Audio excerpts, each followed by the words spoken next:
মদ পান করলে ইসলামের শাস্তি হচ্ছে 40টা বেত্রাঘাত, আর জেনা করলে অবিবাহিত হলে শাস্তি হচ্ছে 100 বেত্রাঘাত। তোমরা যারা এখন জেনা করেছো বা করছো, এখানে উপস্থিত আছো বা এই লেকচার শুনবে, ছেলে বা মেয়ে যেই হও না কেন, তোমাদের ঘাড়ের উপরে এক একটা জেনার জন্য 100 বেত্রাঘাতের শাস্তি ঝুলে আছে। এই কথা তো কলিজের মধ্যে পৌঁছালো না। একবার জেনা করেছো, তোমার কাঁধের উপরে 100 বেত্রাঘাতের শাস্তি ঝুলে আছে এখনো, এবং 1 বছরের নির্বাসন তোমার জন্য ঝুলে আছে। সূরা নূরের 1 থেকে 4 নম্বর আয়াত পড়ে দেখবে। আর যারা বিবাহিত ব্যক্তি, যে দেবর ভাবি জেনা করেছেন, দুলাভাই শালি জেনা করেছেন, হ্যাঁ, এই প্রতিবেশীর স্ত্রীর সাথে জেনা করেছেন, অমুক কর্মকর্তার স্ত্রীর সাথে জেনা করেছেন, আপনারা পৃথিবীতে বেঁচে থাকার অধিকার হারিয়ে ফেলেছেন। কারণ একজন বিবাহিত ব্যক্তি যদি জেনা করে, তার একটা শাস্তি ইসলামে, সেটা হলো রজম। তাকে কোমর পর্যন্ত মাটিতে পুঁতে ফেলে পাথর নিক্ষেপ করে হত্যা করতে হবে। এটা ইসলামের বিধান। এই বিধান এখন চালু করা যাবে না। এই বিধান এখন পৃথিবীর কোথাও আছে বলে আমাদের জানা নাই। হয়তো অল্প কিছু জায়গায় থাকতে পারে, এটা আল্লাহর ইচ্ছা। বেশিরভাগ জায়গায় এইসব বিধান নাই, কিন্তু আল্লাহ পাকের আসমানে এই বিধান আছে। জমিনে এইসব বিধান নাই ঠিকই, বাট আল্লাহ পাকের আসমানে এই বিধান আছে। মৃত্যু হয়ে গেলেই শাস্তি ভোগ করবে যদি তওবা না করে মারা যায়।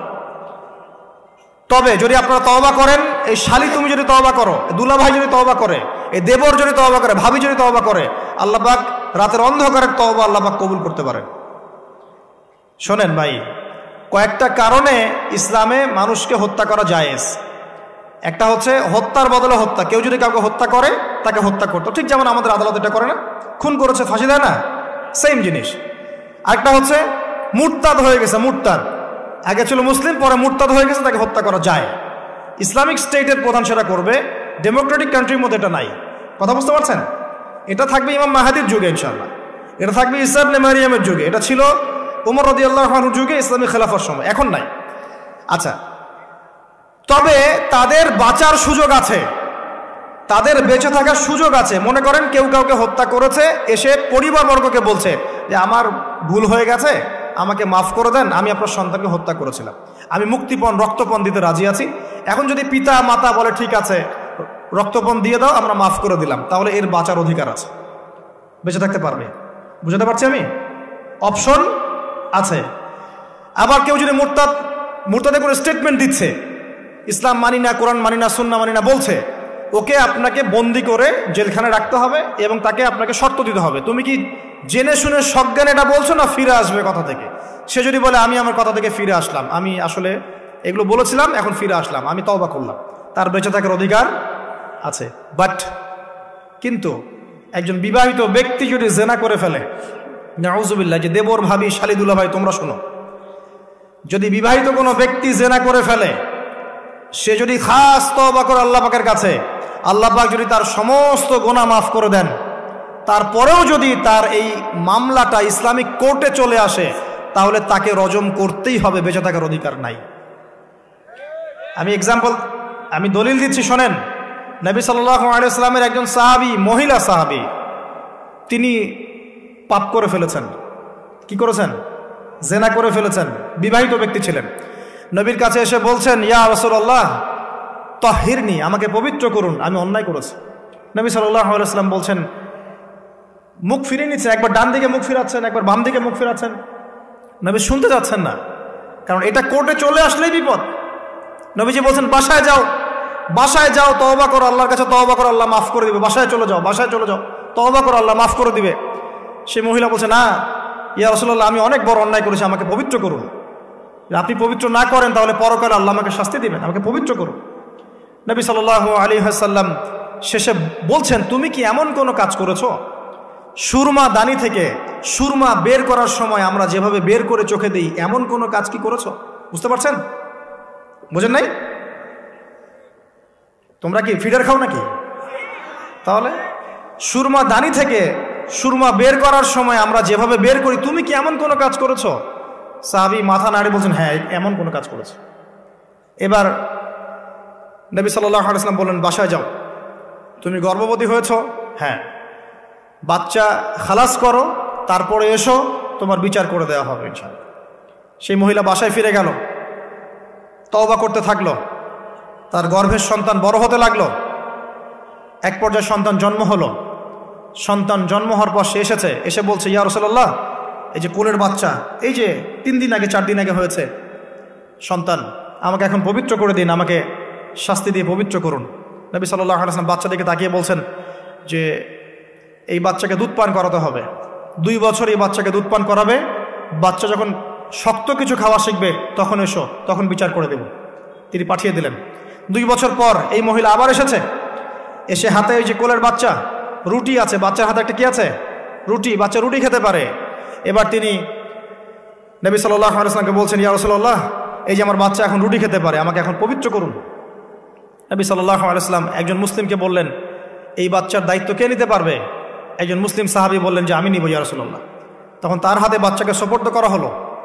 বাচ্চাকে সোপর্দ করার পর এই মহিলাকে নিয়ে যাওয়া হচ্ছে এবং সাহাবীকে বলা হলো, অন্যান্য সাহাবীদেরকে বলা হলো, তোমরা এই মহিলাকে নিয়ে যাও, নিয়ে গিয়ে রজম করো, অর্ধেক মাটিতে পুঁতে ফেলে পাথর নিক্ষেপ করে হত্যা করো।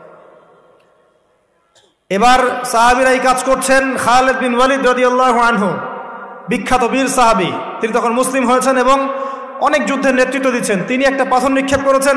এই পাথরের নিক্ষিপ্ত পাথরের আঘাতে রক্তের ফিনকি ছিটকে এসে খালিদ বিন ওয়ালিদ রাদিয়াল্লাহু আনহুর এই যে কাপড়ের মধ্যে পড়েছে।